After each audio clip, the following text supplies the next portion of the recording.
terceiro bloco do Bom Dia Rio Branco, agradecendo sempre a sua audiência e a sua companhia. Quero mandar um bom dia especial para o Delmirim, que acompanha o Bom Dia Rio Branco lá na Rua Abelha. Abração para o Delmirim, para todos da Rua Abelha acompanhando o nosso programa. Hoje, quinta-feira, o comentário é feito pelo Osmi Lima. Vamos ver que assunto que o Osmi aborda nesta quinta-feira. Bom dia, Osmi. Bom dia, Tião. Bom dia a todos. Empresários não amazônicos, que não fazem parte aqui dessa região, após pressionar o Palácio do Planalto a adotar políticas de proteção ambiental, agora nesta terça-feira, dia 28, fizeram também uma investida no Congresso Nacional para ganhar a pauta de combate ao desmatamento da Amazônia. Eles devem estar tendo boicote a algumas ações deles no exterior. Esse mesmo grupo já havia enviado no início deste mês uma carta ao vice-presidente Hamilton Mourão pedindo o combate, entre aspas, inflexível e abrangente, fecha aspas, ao desmatamento da Amazônia. Mourão preside o Conselho da Amazônia Legal, que, por incrível que pareça, por inacreditável que pareça, não tem nenhum governador da Amazônia nesse conselho. E esse conselho vai discutir exatamente o desenvolvimento sustentável para a região. O presidente da Câmara, inclusive, criou um grupo inicial para estudar a questão. 2 deputados de Minas Gerais, 1 de São Paulo e 1 do Rio de Janeiro. A Amazônia Legal, possui 91 deputados. Sinceramente, eu sempre fico com um pé atrás toda vez que vejo movimentos desse tipo, até por experiência própria. Há 20 anos se fala e discute esse desenvolvimento sustentável. E eu pergunto com toda sinceridade, até hoje, cadê o resultado desse desenvolvimento sustentável aqui no Acre?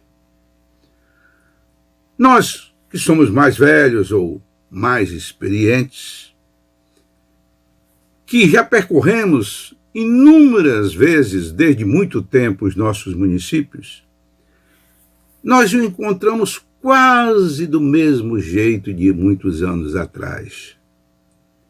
Uma melhoria no comércio, um supermercado criado, um novo hotel, uma coisa ali, outra acolá, mas de concreto, resultado do aproveitamento da floresta nesse desenvolvimento sustentável, não encontramos absolutamente nada. E aqui eu vou dar alguns exemplos da má vontade que há para com a Amazônia. Eu fiz parte, por exemplo, de uma comissão da Câmara dos Deputados que visitou o Amazonas e o Pará para discutir a questão madeireira na região. O relatório foi feito por um ambientalista de Mato Grosso que quase pede para parar essas atividades na região. Eu ainda me lembro que tive que fazer um relatório alternativo com apoio da Confederação Nacional da Agricultura para mostrar o outro lado da questão, mas ele acabou vencendo. Também fui membro da comissão que discutiu a medida provisória que criou a reserva de 80% nas terras amazônicas.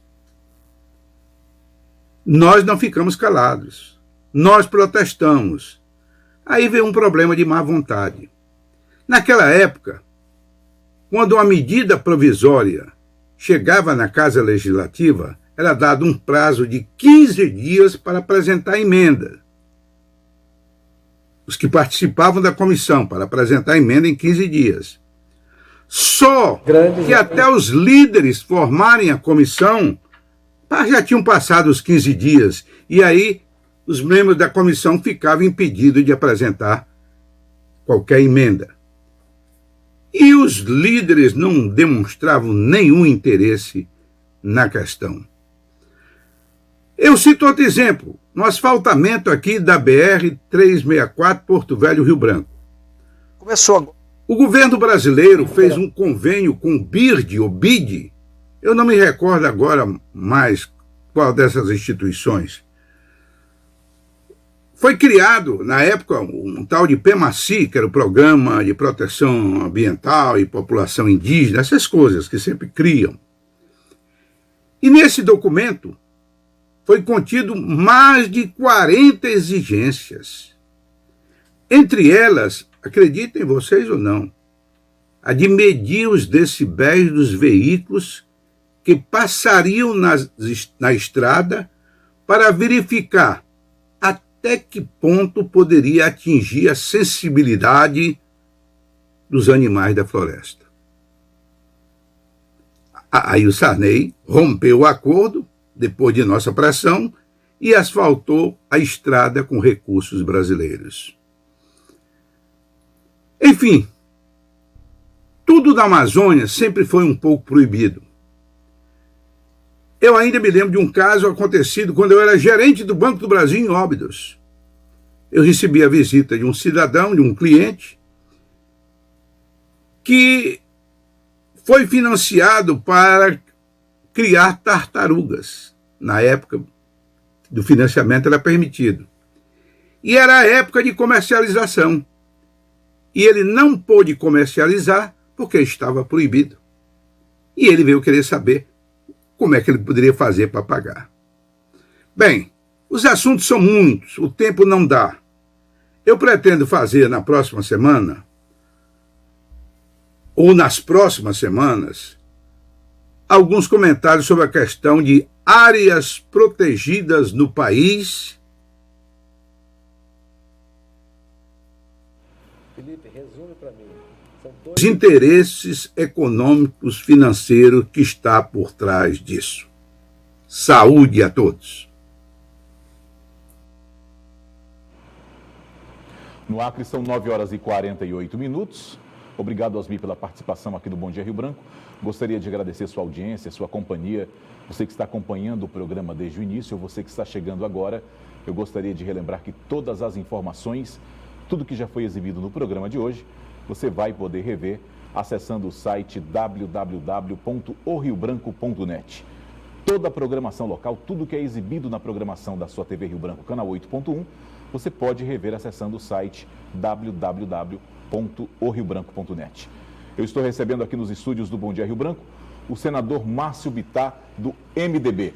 Senador, bom dia. Seja bem-vindo mais uma vez ao Bom Dia Rio Branco. Quero justificar que o senador está sem máscara, mas estava usando, tirou apenas para participar da entrevista. Estamos cumprindo aqui todas as normas, todas as metas, né?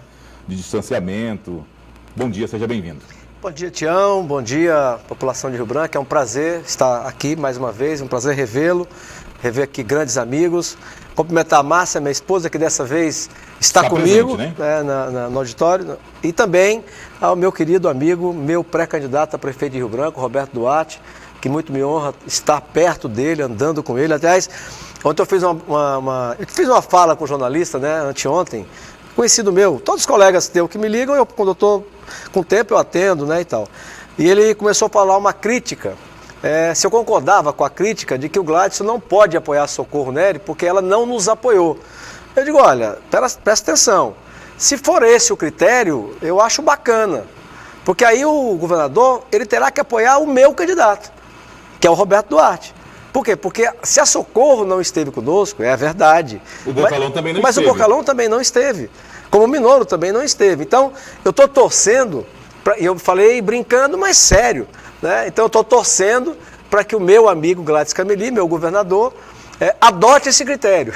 Então, se ele adotar este critério, ele estará do meu lado na pré-campanha e depois na campanha do Roberto Duarte e a Prefeitura de Rio Branco. Mas, brincadeira à parte, embora seja sério o que eu estou dizendo, me honra muito estar com o Roberto, andar com ele, como andamos ontem juntos, e eu tenho convicção de que ele está preparado para fazer uma campanha falando para Rio Branco, sem clichês, sem essas frases feitas, falando de verdade para a população de Rio Branco, daquilo que uma administração moderna, eficiente, que busca mérito, que não tenha medo de enfrentar problemas, como é na educação infantil, por exemplo, na educação básica. Eu lembro de secretário municipal de educação, um tempo desse, dizendo que a escola é o ambiente para discutir opção sexual, que é o ambiente para discutir democracia, que é o ambiente para discutir segurança pública. Tudo isso é uma receita da esquerda.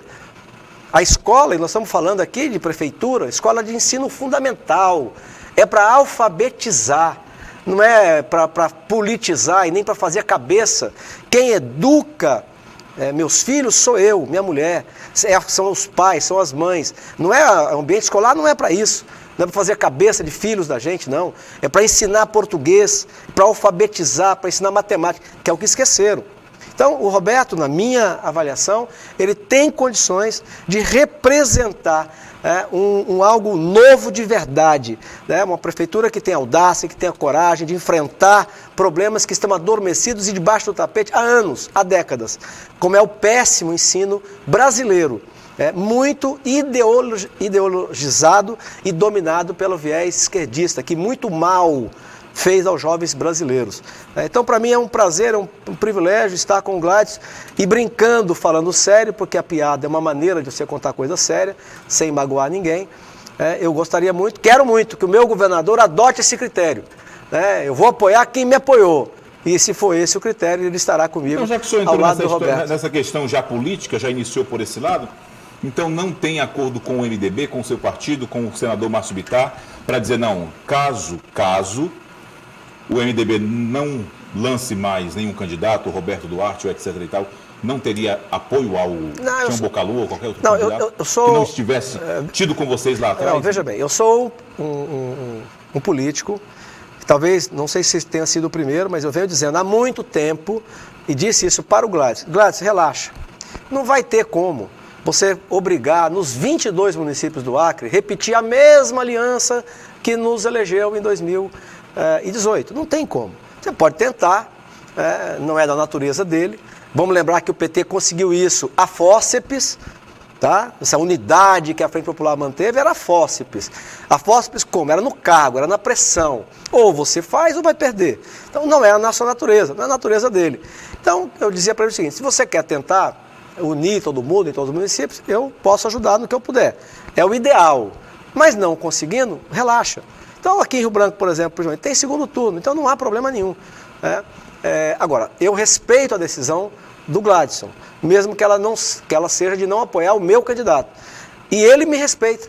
Então, eu tenho o meu candidato, eu tenho o meu partido e tenho certeza que o Roberto vai representar na campanha aquilo que eu vou ter prazer de votar nele. Eu gosto de votar em quem me representa. Como eu disse da outra vez que eu estive aqui, na Câmara Municipal, eu me sinto representado pelo João Marcos, pela coragem dele, pela determinação dele, pela postura dele. Eu me sinto representado por ele. E eu me sinto representado pelo Roberto Duarte como pré-candidato a prefeito e lógico, me sentirei representado como prefeito de Rio Branco. E vamos para a campanha. Isso não há problema nenhum. Isso não vai mudar o que eu venho dizendo há anos. E eu vou repetir, o candidato natural da aliança que nos elegeu em 2018 chama-se Gladson Cameli à reeleição. Mas se ele não estiver comigo na eleição municipal em Rio Branco, eu quero que ele esteja. Mas se ele não tiver, isso não vai atrapalhar. Onde é que está o maior erro, não sei se eu posso até chamar de erro, na escolha do governador? Seria o candidato que ele escolheu para representar, para ser o candidato do Progressistas? Ou seria... Eu acho que o Progressista já está com problema bastante para eu também entrar nisso. Deixa eles resolver a parada deles. Eu estou com a minha parada resolvida. Se fosse um outro candidato, o senhor aceitaria debater? Não, tem o meu candidato, Tião. Isso já está resolvido para mim. Eu estou satisfeito com o meu candidato, está tudo bem. Deixa a turma lá, ver o que eles resolvem. Isso, eu não vou meter minha colher no meio. Eu já me meti, nos 20 anos passados, eu já me meti até demais, e sofri por isso. Mas, enfim, passou. Então, deixa cada um agora. Eu estou em outra fase. Eu estou preocupado mais, lógico, eu vou apoiar os candidatos do meu partido e vou continuar o foco em Brasília. Por exemplo, hoje eu tenho mais 2 boas notícias. Agora, acabou de acontecer. O governo do presidente Jair Bolsonaro, que é o meu presidente, que eu apoio desde a pré-campanha, hoje... E está muito firme com ele, né? E vou até o final. Está liberando mais 2.800.000, saiu hoje no Diário Oficial, para o Acre, para a Secretaria de Saúde, para montagem e aquisição de mais UTI, são 2.800.000, mais, fora tudo que já veio. E na educação, mais 4 milhões ou 6 milhões de reais para todos os municípios do Acre. Milhões dividido para os 22 municípios, todos vão receber.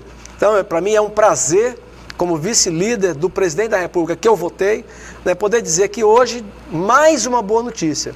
E são mais 2.800.000 para a Secretaria de Saúde do Estado, para montagem e aquisição de UTI, e na educação mais 4 a 6 milhões, eu não lembro direito se 4 milhões e pouco ou são 6 milhões e pouco, dividido para os 22 municípios. Além disso, o Fundeb, que nós aprovamos, a Câmara aprovou e nós no Senado vamos aprovar. E é um avanço grande o Fundeb, eu gravei, agora é permanente, né? Agora é permanente, eu gravei. Sobre ele ser permanente, eu tenho dúvidas. Porque até a lógica do ensino mostra que talvez lá na frente ele tenha que ser mudado. Porque você resolve problemas, muda... Mas criam-se problemas novamente. Mas vamos deixar isso para o futuro. Vamos tratá-lo como permanente. Ele agora é permanente, embora que esse permanente, a Constituição pode fazer adequações no futuro. Se você tem hoje uma quantidade X de alunos no ensino básico, suponha que amanhã a proporção diminua. Você vai manter o mesmo dinheiro? Se a proporção mudar, você vai ter que mudar. Fazer alterações. Vai ter que fazer alterações. Mas por enquanto está ótimo. O governo federal, o governo do presidente Jair Bolsonaro, está aumentando de 10% para 23% ou 26% a sua participação no Fundeb. Aí eu acordo hoje e vejo bispos do Brasil que deviam estar cuidando do rebanho, deviam estar cuidando para que o rebanho não peque, para salvar as almas do rebanho, fazendo carta de documento contra o presidente Jair Bolsonaro, dizendo que ele não cuida da saúde. Da saúde? Alguém gastou mais dinheiro na saúde do que o presidente Jair Bolsonaro? Você sabe quanto é que o Acre está recebendo? Só do último pacote que nós aprovamos e eu ajudei a construir no Congresso Nacional, a ajuda do governo do presidente Bolsonaro para o Acre é quase R$1 bilhão. Quase R$1 bilhão entre aquilo que o Estado está deixando de pagar das suas dívidas e o que está recebendo de dinheiro. Só no final do ano passado, o governo do Estado, Gladys Cameli, recebeu 152 milhões no dia 31 de dezembro da partilha onerosa do pré-sal, que foi uma decisão do governo de ceder parte do que é seu, que é da União. Ele cedeu, como a prefeita de Rio Branco, a Socorro Nery, recebeu 16.400.000 no dia 31 de dezembro. Na educação, mesma coisa, eu acabei de citar, aumentou a verba do Fundeb e bispos. Agora é bom lembrar que a CNBB é como um sindicato de bispos. Ela não tem nada a ver com a hierarquia da Igreja Católica. Eu sou católico e vou continuar sendo católico. Agora, me espanta ela dizer que o Bolsonaro não cuida dos pobres. Quem cuidou dos pobres foi a esquerda, que gerou 13 milhões de desempregados. Quem cuidou dos pobres foi a esquerda, que pegou dinheiro do Brasil, do brasileiro pobre, e mandou para Cuba, para um regime comunista, autoritário, que não sabe nem o que é direitos humanos, que dizia que o Ahmadinejad é seu amigo. Aonde estavam esses bispos do Brasil, militantes de esquerda, de batina, como dizia Nelson Rodrigues, Nelson Rodrigues lá no passado? Onde estavam eles quando o Brasil foi assaltado pela esquerda? Arrebentaram com as nossas universidades? Onde estavam esses bispos quando a esquerda pregou a ideologia de gênero para criança? Aí diz que o Bolsonaro está acabando com a cultura. Qual cultura? Porque o Bolsonaro tem coragem de dizer que aquela lei Rouanet... O que é a lei Rouanet?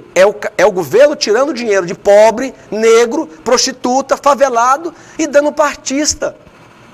Artistas que chegaram a fazer o nu artísticos, homens e mulheres nus, com crianças tocando os seus órgãos. É isso que era cultura no Brasil? E o Bolsonaro se colocar contra isso? Então me espanta vendo clérigos que deviam cuidar.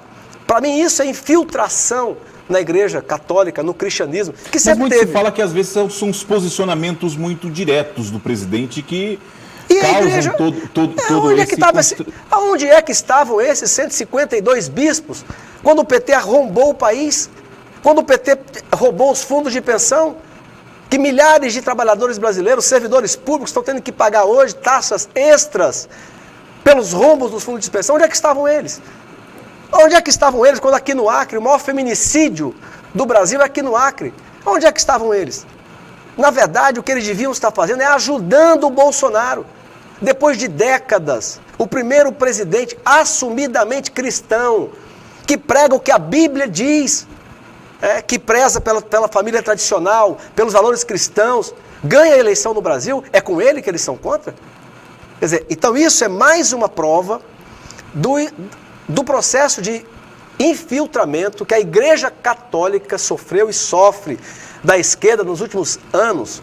O Dom Helder, Nelson Rodrigues, que era o escritor famoso, um gênio brasileiro, escrevia contra ele, e ele dizia, era militante de batina, esquerda de batina, comunista militante. O próprio Papa, na sua juventude, foi militante de esquerda. Então, mas isso não é a igreja, isso não é o cristianismo. Eu, por exemplo, que venho de uma família tradicional católica, embora não seja um praticante, mas sou cristão, como meu pai era, como minha mãe é. E uma passagem da Bíblia que me interessa muito é que diz o seguinte: para falar com Deus eu não preciso de igreja. Então eles não são porta-vozes de Deus. E nem a CNBB é uma hierarquia da igreja. É como se fosse um sindicato. Mas eles estão errados de novo. Senador, o presidente Jair Bolsonaro, essa nova legislatura que está aí, caminha para o segundo ano de mandato. Podemos dizer que no cenário político tivemos, claro, já a mudança que é visível. Todo mundo sabe que tivemos uma mudança radical na administração pública do nosso país. Essa mudança, o senhor acredita que já pode ser sentida também? A população já pode sentir essa mudança no dia a dia, nas condutas, nos investimentos, o senhor acabou de falar da questão da saúde, que houve investimento, mas pode mostrar que realmente essa mudança já acontece no dia a dia, na prática, diretamente para o cidadão? Não tenho dúvida nenhuma que uma mudança absolutamente visível de comportamento. Nós temos um presidente que com 1 ano e meio não tem o seu nome envolvido em nenhum ato irregular, em nenhuma denúncia de corrupção. Isso é muita coisa, isso não é pouco, isso é muita coisa. Agora, a pandemia, ela obscureceu muito dos avanços que nós conquistamos. E aí eu, por dever de justiça, eu preciso dizer que desde o final do governo Temer, o Brasil começou a voltar para os trilhos da economia. Austeridade fiscal, parar de fazer farra com dinheiro público. Algumas leis que o governo Temer colocou no Congresso foram fundamentais, como a lei dos tetos. E aí vem o nosso presidente, o Jair Bolsonaro. Nós fizemos uma reforma da Previdência fundamental, não tinha cabimento. Eu dizia aqui no seu programa, sujeito que se aposenta com 50 anos de idade, 45, recebendo pro resto da vida 10 mil, 15 mil, 20 mil, ele está tirando dinheiro do pobre. Então a Previdência que nós tínhamos no Brasil, e que ainda muitos são beneficiados, era uma inversão de valor terrível. Era você tirar do mais pobre e dar para o mais rico. Então era fundamental.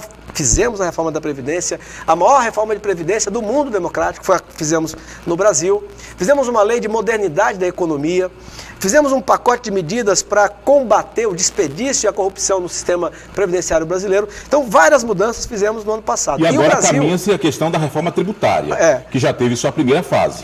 Aí, só para terminar o raciocínio, então, o que fizemos fez com que o Brasil, ao entrar nesse ano, e aí ser vítima, como o mundo inteiro, desse novo vírus, nós estamos enfrentando esse novo vírus com uma saúde econômica bem melhor, e isso é mérito tanto do final do governo Temer e principalmente do governo Jair Bolsonaro.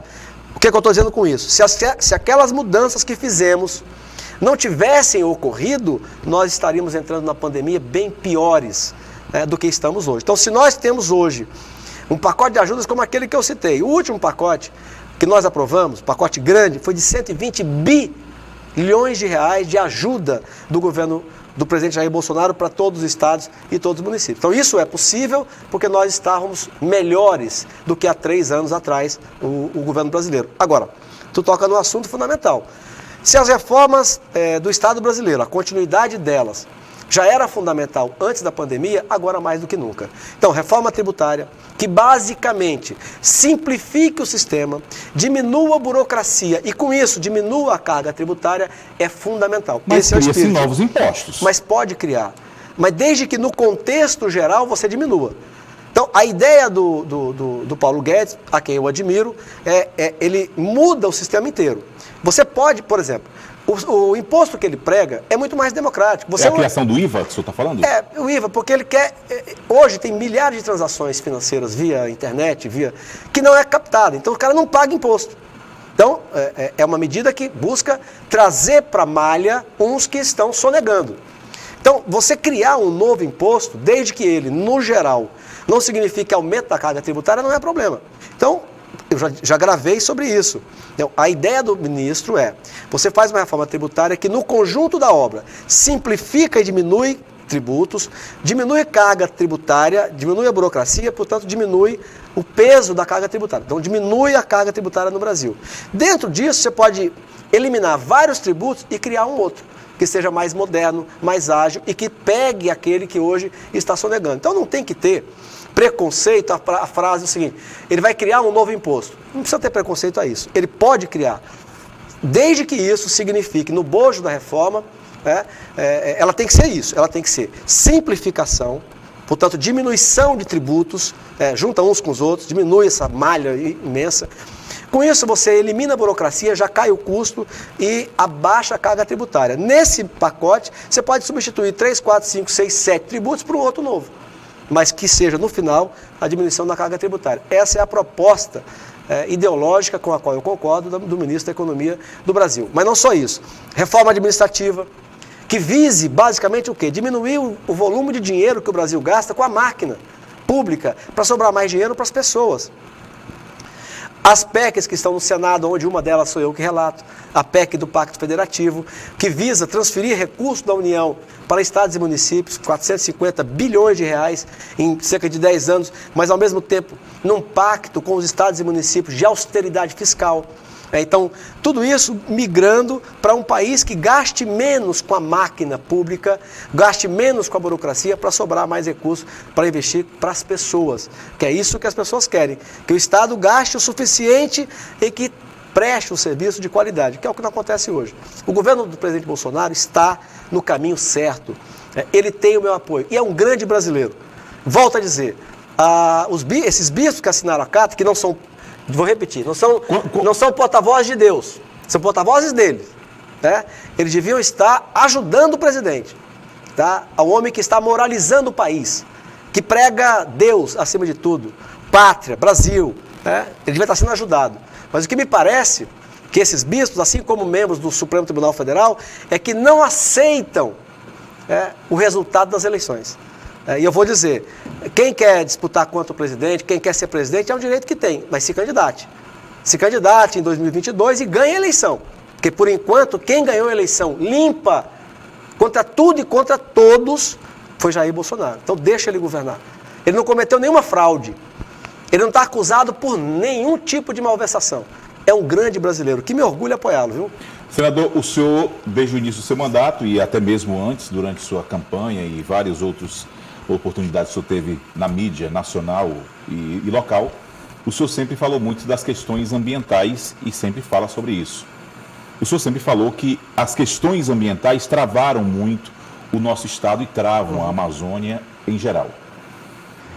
A estrada que, segundo a gente sabe, que atrasou muito o desenvolvimento do nosso estado, que o senhor agora disse que essa estrada vai sair, tem previsão de quando ela realmente iniciará as obras? Já tem um encaminhamento? Como é que está a história dessa história? Eu quero aproveitar a sua pergunta para dizer que é isso que toma a maior parte do meu tempo.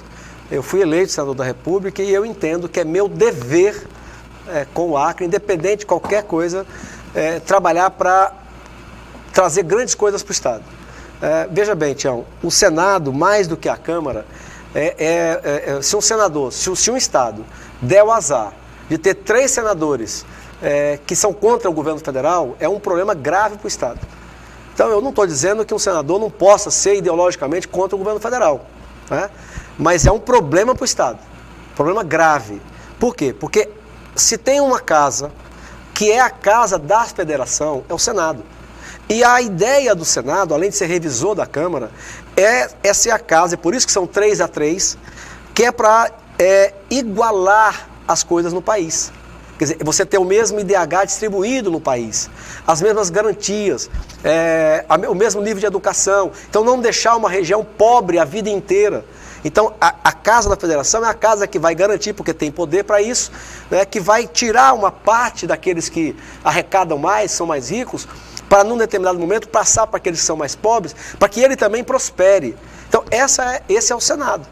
E é lá, então, que a gente tem que fazer valer o nosso peso, de ter 3 senadores, como tem em São Paulo ou qualquer estado do Brasil. E essa obra, que é a continuidade da BR-364, ligando o Cruzeiro do Sul a Pucallpa, no Peru, acompanhada por investimento para melhorar a conectividade, feito num acordo econômico entre Brasil e Peru, que beneficiará não só a economia acreana, mas de Rondônia também e do centro-oeste brasileiro. Mas eram questões ambientais que travavam essa obra? Claro que sim, lacraram a Amazônia, e sobre argumentos falsos. Por exemplo, então vamos lá, vou fazer outra brincadeira séria. O Zequinha, meu colega senador, virou presidente da comissão, que era temporária, virou permanente. A comissão mista do Congresso Nacional para estudar as razões das mudanças climáticas. Aí ele perguntou o que foi uma frase minha que saiu no jornal. Ele brincando, né? Eu digo, não, Zequinha, o que eu disse no jornal é o seguinte, e agora você que é o presidente da comissão permanente do Congresso Nacional, que vai estudar as razões das mudanças climáticas, então eu estava brincando, sério, dizendo que a primeira pessoa que você não tem que conversar é com Deus. Quem que explica as razões climáticas ao longo da humanidade? É Deus, amigo.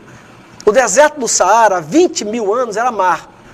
Virou deserto. Quem foi que fez? Fomos nós, homens. Aqui, o Lago Titicaca era mar. E nós que fizemos aquilo. E as geleiras? A época que a humanidade esfriou, esquentou, qual era a atividade econômica humana que existia? Nenhuma.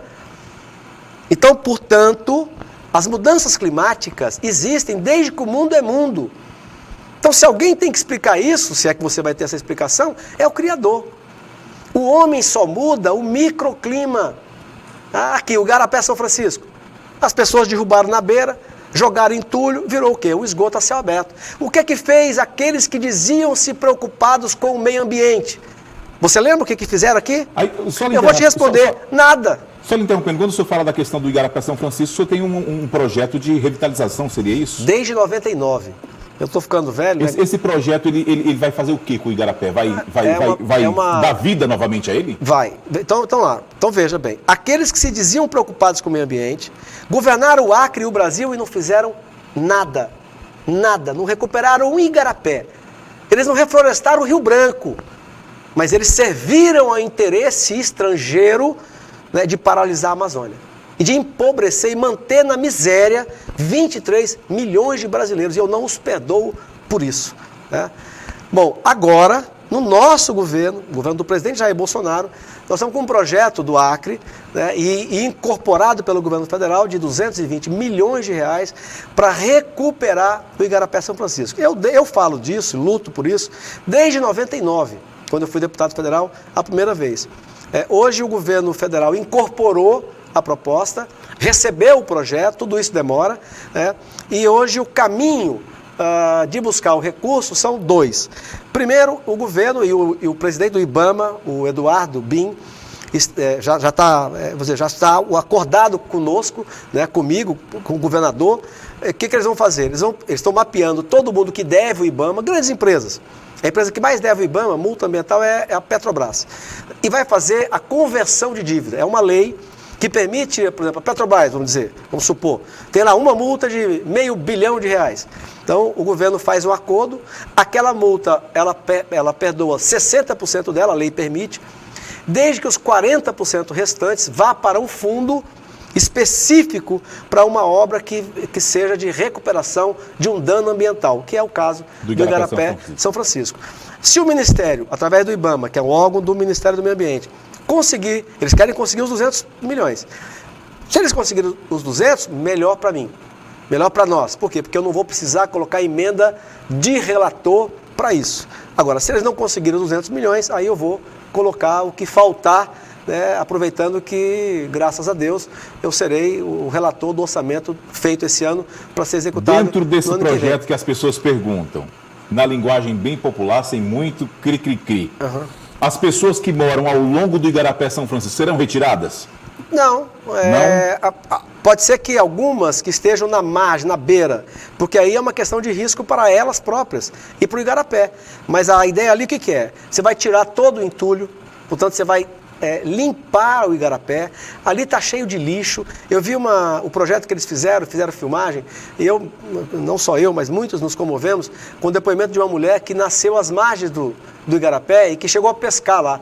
E ela do lado da filha, uma mulher talvez de 40, 50 anos, minha idade, talvez mais nova, com a filha, uma criança ainda, de adolescente, dizendo que o sonho dela é um dia que a filha aproveite o Igarapé como ela aproveitou quando ela era criança. Então o projeto é um baita projeto. É para limpar todo o leito do Igarapé, portanto tirar todo o lixo acumulado ao longo dele, desassorear o Igarapé, quer dizer, cavar, tirar aquela terra que veio ao longo dos tempos, fazer de novo o assoreamento do rio, quer dizer, replantar as margens dele, criar ao lado dele vários lugares para as pessoas das regiões, são vários bairros envolvidos, para que elas tenham uma área bonita, de lazer, agradável, né, melhorar a qualidade de vida. E o projeto prevê até a formação de cursos educacionais, porque ao fazer a obra, a população inteira também vai ter que entender que ela terá que mudar o seu hábito. Porque se a população são seres humanos, aquele lixo que está lá não foi jogado por marciano. Então a população, ao ter o Igarapé recuperado, é uma obra que vai mudar a cara de Rio Branco, o miolo de Rio Branco, ela também vai ter que aprender, vai ter que entender que ela vai parar, ela precisa parar de manter por isso que eu lhe perguntei se esses as pessoas hábitos. seriam retiradas, porque se fizer toda essa obra, todo esse trabalho, e as pessoas continuarem lá, continuarão jogando. Mas algumas poucas casas que estão mesmo na margem, que terão que ser retiradas, o projeto prevê a construção de outras para elas. Então elas não vão perder, ao contrário, elas vão mudar de qualidade. É um grande projeto. E eu quero aqui aproveitar para parabenizar, não posso...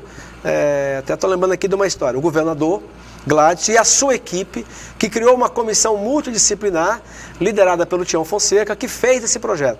Então, o projeto entregue, eu acho que talvez não o único, mas com certeza um dos mais importantes projetos de recuperação de dano ambiental que alguma unidade da federação entregou ao Ministério do Meio Ambiente.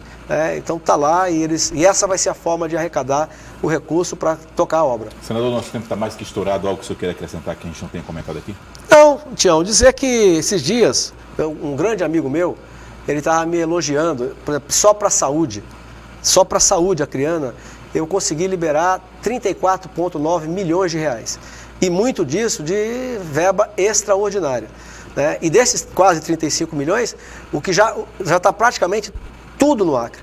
Só está faltando 3, 4 milhões para chegar essa semana, o resto já está tudo aqui. E esse grande amigo meu, ele estava me elogiando, né? A postura no Senado, o desempenho e tal, mas criticando o Bolsonaro. E eu passei meses acanhado de ligar para ele. Mas aquilo me incomodava, porque eu não sou merecedor de um reconhecimento sem que esse reconhecimento se estenda ao presidente da República, por uma razão simples. Se eu estou conseguindo alguma coisa e essa alguma coisa é merecedora de reconhecimento por parte de algum amigo meu, ele precisa entender que eu só consigo isso porque eu tenho um presidente. Recurso extraordinário. Por exemplo, agora, recente, eu consegui 10 milhões extra, que compuseram esses 34,9. Ora, é extra. Quer dizer, não é emenda obrigatória minha, é extra. Então, quem que eu consegui isso? Com o governo federal. Quem é o governo federal? É o presidente Jair Bolsonaro.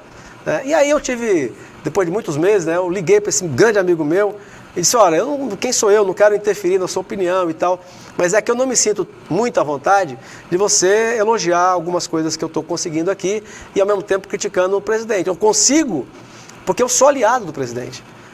Nós somos aliados de primeira hora.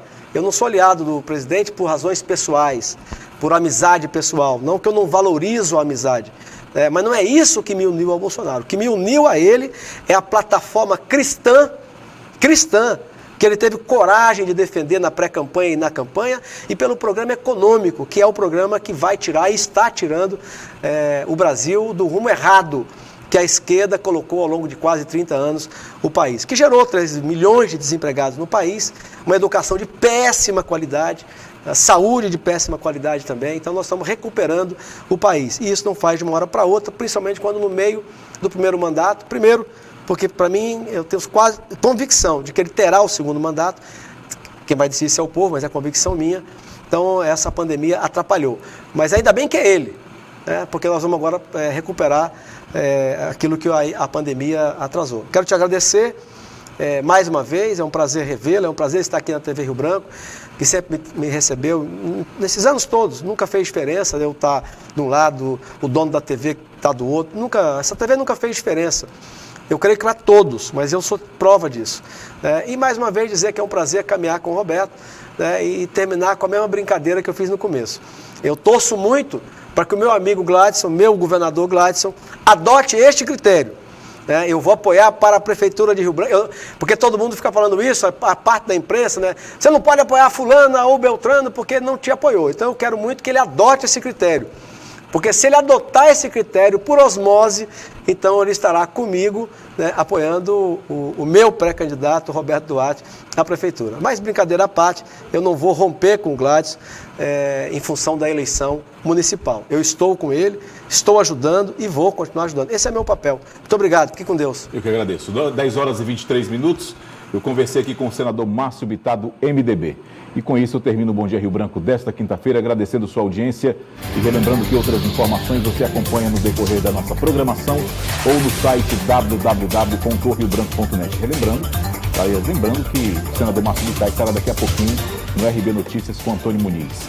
E eu volto amanhã, se Deus quiser, a partir das 9, ao vivo, com mais um Bom Dia Rio Branco. Tenham todos uma excelente quinta-feira, fiquem com Deus e até amanhã.